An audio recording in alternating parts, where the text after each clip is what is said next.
What's going on, everybody? King of Dragons 5000 here, coming at you with another figure review.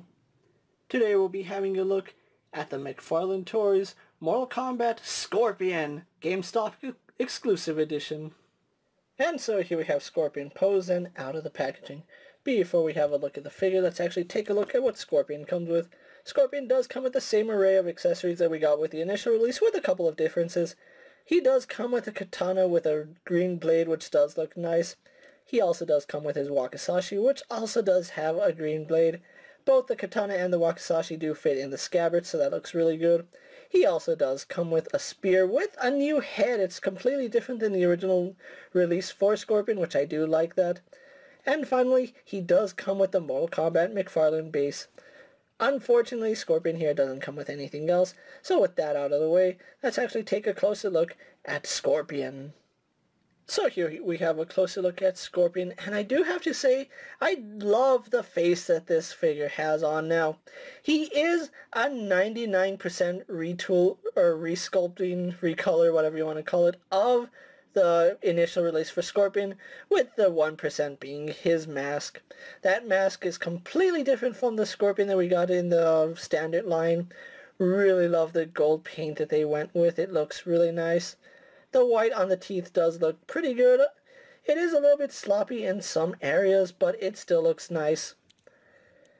But underneath that mask, it's the same face, it's the same headband, the same hood. Everything on him is the same. The only thing is the color scheme is a little bit different, and he does have a different faceplate. Well, face mask, I should say. But the hood is the exact same sculpt that we saw with the initial release, so we do have the line work right up here. We also do have texturing on his hood, which looks really nice. We do have gold shoulder pads instead of the gunmetal ones that we saw with the original release, which have the same sculpt work. Everything on it is the exact same after the face mask. But I do like the paint scheme. I didn't think I would like it at first, but it's actually growing on me the more I mess around with it now. He doesn't have the traditional yellow and black. Instead, it is more of green and cream. You can see he does have a cream color right here on his tunic, which does carry over to the back. And again, really loving the texturing on the tunic. We do have some really nice sculpting right here on the sides of his tunic. And then we do have some orange wrappings that go up to his torso, which they do have a really nice wash effect to them. I really do like that.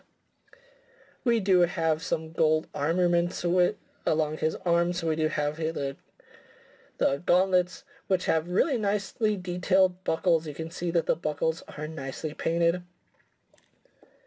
They're nicely sculpted, nicely painted. A lot of things on this figure are done really well. You can see even the belt right here has a lot of nice sculpt work. You can see it does have a looplet, which that's sculpted detail that you wouldn't expect most companies to do. Really love the leather work right here. It's actually just plastic, but it does look like leather on the side, so I do like that. We again have that same sculpt work right here. Same tunic. We do have the same legs, which they're done in that darker green with some black line work going down it. Cream colored undersuit, and then we do have the gold armor plates on his on his shins and the back of his leg, with the green boots underneath that. Overall, just really loving the detailing on Scorpion. I really did enjoy the initial release of this figure, and this is actually a color scheme I wasn't really too excited about, but it's growing on me. I can honestly say I'm liking it more and more the more I mess around with it. So with Scorpion's details out of the way, let's actually take a closer look with how he compares to other figures you may have in your collection. And so here we have Scorpion posed next to a Marvel Legends Cyclops and a DC Multiverse Superman.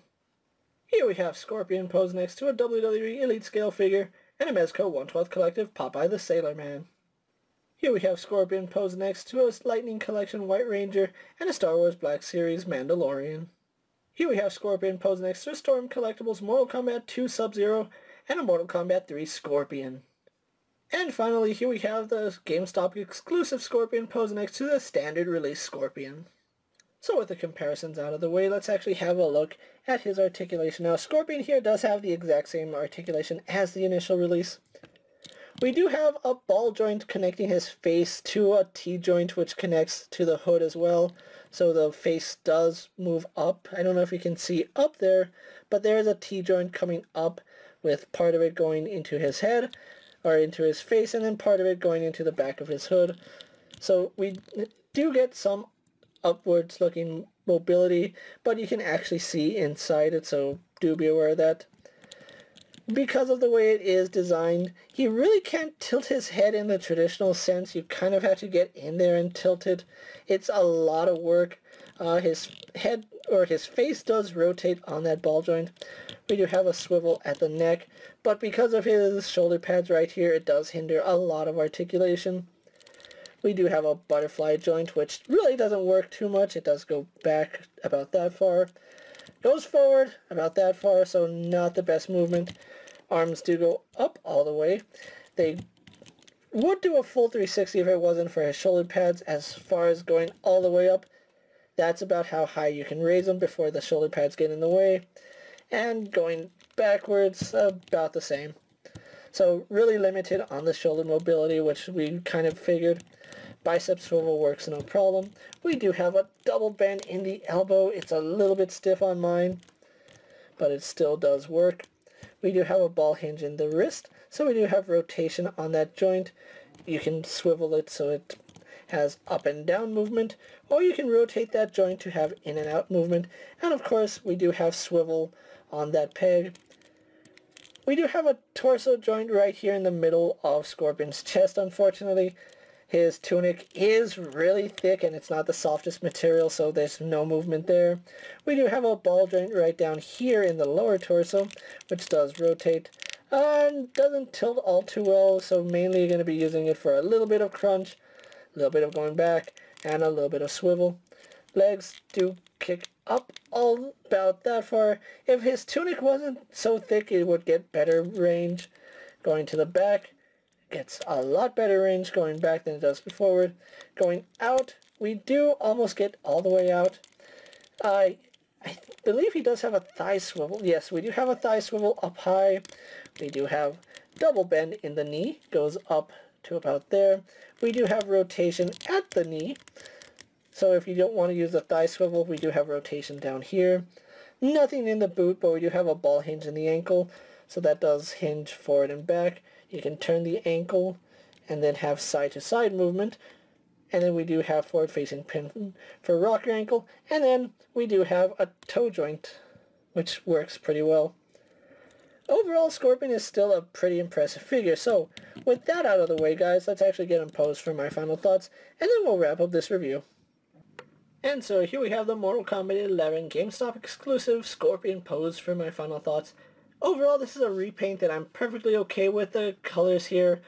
Originally, I didn't like it. I thought it was an ugly color. I did love the faceplate though, which that is probably the best feature on this figure. The fact that the spearhead is also different does mean that he's not 100% repaint, but he still shares all the exact same parts with the same concepts behind it. I still like the way this figure came out. Scorpion here does look really nice for what it is.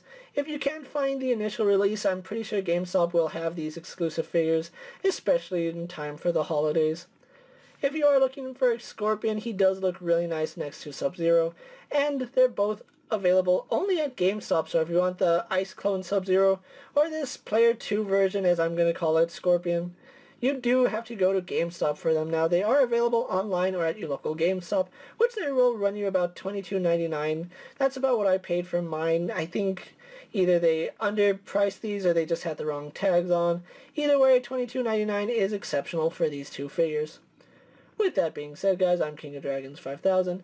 Don't forget to like this video, leave a comment, subscribe to my channel, go check out all my other action figure reviews as well as all my other Mortal Kombat videos. Hopefully you find them informative. As always, if there's a figure you would like to see me review, let me know down in the comments, and if it fits in my collection, I'll definitely have a look at it. While you're at it, check out my Instagram account for new and exciting action figure photos, and ring that bell to be notified every time I upload a video. Until next time, guys, I'll see you later. Take care, everyone.